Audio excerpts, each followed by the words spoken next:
এখন সংক্ষিপ্ত বক্তব্য রাখবেন ইসলামী ছাত্র আন্দোলন বাংলাদেশ সরকারি বিএম কলেজ শাখার সংগ্রামী সাধারণ সম্পাদক হান্নান উদ্দিন শাকিল।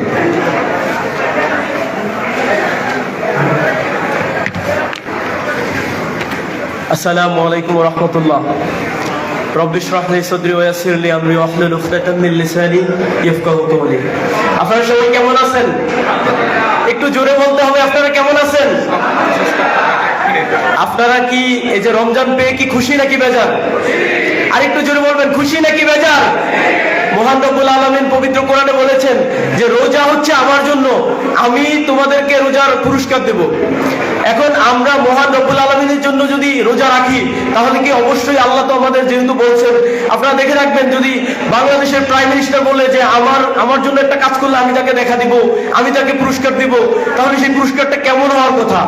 সেইখানে যেহেতু মহান স্রষ্টা মহান প্রতিপালক বলেছেন যে আমি তোমাদেরকে পুরস্কার দিব, তাহলে সেই পুরস্কারটা কেমন হতে পারে?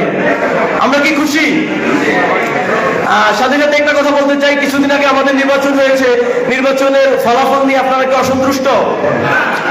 আমরা অসন্তুষ্ট হতে পারি না, বিকজ আমরা কাজ করি আল্লাহর জন্য, আর আল্লাহর জন্য যদি কাজ করে থাকি সেইখানে আমাদের জয় হলেও আমরা জয়ী, বিজয় না হলেও আমরা জয়ী। এজন্য আমরা কখনো হীনমন্য হতে পারি না। পরিশেষে আমি একটি কথা বলতে চাই, আমরা দেখে থাকি বিভিন্ন দোকানপাটে এই রমজানে পর্দা করতেছে, যারা রমজানের আগে পর্দা করে না, আর রমজানের আগে মানুষও পর্দা করে না, কিন্তু যে মানুষ পর্দা করার কথা ছিল তারা রমজানের পরে রমজান মাসে তাদের পরিবর্তে দোকানগুলো পর্দা করতেছে। আমরা এই ধরনের কার্যক্রম চাই না। আমরা ইনশাআল্লাহ রোজা পেয়েছি, এই পবিত্র রোজায় আমরা সিয়াম সাধনা করব এবং রমজানের পবিত্রতা রক্ষা করব ইনশাআল্লাহ। ধন্যবাদ সকলকে। আসসালামু আলাইকুম ওয়া রাহমাতুল্লাহ।